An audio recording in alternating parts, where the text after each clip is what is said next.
Their fresh new restaurant only opened 5 weeks before the shutdown happened in the first place. As the state prepares to move into phase 3 of reopening, restaurants are preparing for the great Dine Out. We're giving you a sneak peek of the delicious event. The weekend not only started off on a beautiful note, it looks like it's going to end on one as well, tracking more sunshine and 60-degree temperatures. Plus, vaccines could be available to more people in Idaho starting on Monday. We'll tell you everything you need to know.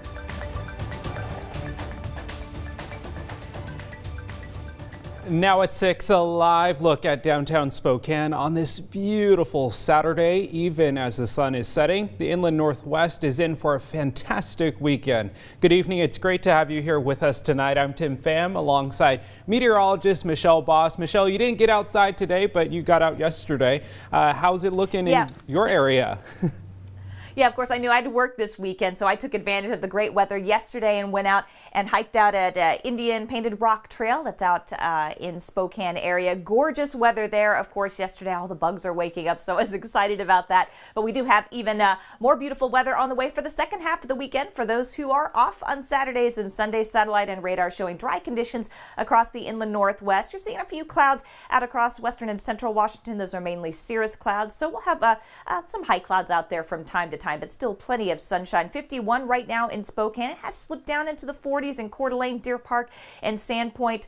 Temperatures still right now in the mid-50s in Moses Lake and in Lewiston. Here's a look at our current wind speed, because wind's certainly not an issue today. Light to just generally calm winds all across the region. So here's a look at the next 12 hours. Quiet weather this evening and overnight. Overnight low temperatures should slip just below freezing before we warm up to around 60 degrees tomorrow afternoon. We will see a few more of those high clouds, especially by mid-afternoon tomorrow, but still looking for sunshine for most of the day. We do have a chance of a few rain showers on Monday morning. Overnight lows well above freezing, but that'll cool our daytime high temperatures into the lower 50s for Monday and Tuesday. Still looking like a pretty good week ahead.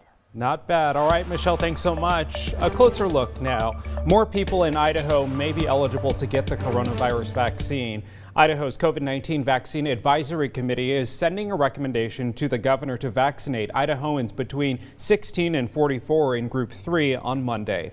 Now, these recommendations are subject to approval, modification, or rejection by Governor Brad Little. The committee is being asked to vote between two options. The first one, to allow Idahoans between 16 and 44 with one medical condition to be eligible for the vaccine, then based on supply and demand. All Idahoans between that age would receive the vaccine regardless of medical conditions. Now, option 2 would be a slower rollout that would alternate between age groups with at least one medical condition and age groups regardless of medical conditions. Again, the governor is expected to receive these options on Monday. Well, Spokane Public Schools wants to know what you think about building a new stadium in downtown Spokane instead of building it in place of Joe Albi Stadium.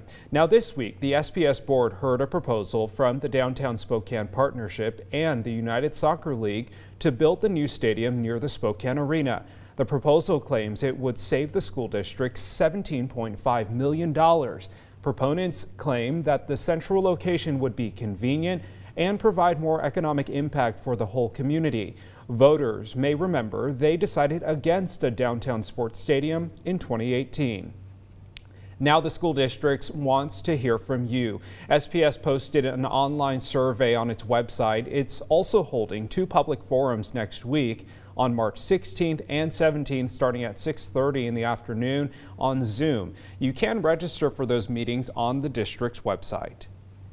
Well, a frightening scam alert for parents tonight. Spokane police say they've seen an increase in reports of kidnapping scams in the area. So here's what's happening. Parents are receiving a phone call saying that their kids have been kidnapped and they need to send money to get their children back. Police say in some cases the caller knew personal information about the victim and family. Police say no one was taken and no one was kidnapped. SPD says parents should never send money and call police first. Well, in other news, Idaho's tourism industry is one of the fastest to recover in the nation from the pandemic, and that's according to our news partners at the Coeur d'Alene Press. The 5 Panhandle counties saw a 7.5% increase in tourism from January 2020 to January of this year.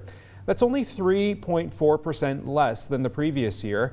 Now, compared to other areas around Idaho, the Panhandle is the leader in revenue this fiscal year. A project to protect the health of Tubbs Hill began this Thursday. According to our partners at the Coeur d'Alene Press, about 50 ponderosa pines and some Douglas fir trees came down during January's windstorm. It will be a 2 to 3 week operation as logs are hauled up hillsides to eventually go to a mill. Right now, there are warning signs and staff to keep people out of areas where they are working. Well, with this perfect weather in the forecast, many are taking advantage of the clear skies and getting outside to those patios especially. Others are checking out their favorite restaurants after a full year of limited indoor dining. Now, it was formerly known as Restaurant Week, and this year it's called the Great Dine Out. KREM 2's Brandon T. Jones got to experience it firsthand.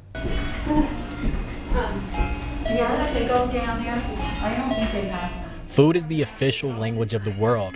Regardless of where you go, people can bond, entertain, and simply enjoy a quality meal together. That is best. This is good. Spokane has no shortage of dynamic restaurants, and thanks to the Great Dine Out, that'll be on full display over the next 2 weeks. Queen of Sheba is one of those gyms located in the city. They offer authentic Ethiopian cuisine. Pinch and dip. Pinch and dip. That's one hand. I think I'm getting pretty good at this. Restaurant owner Almaz Anu has perfected her craft. Yes, ma'am. To go along with the amazing food she provides. Her winning personality makes the experience that much better. Out of this world.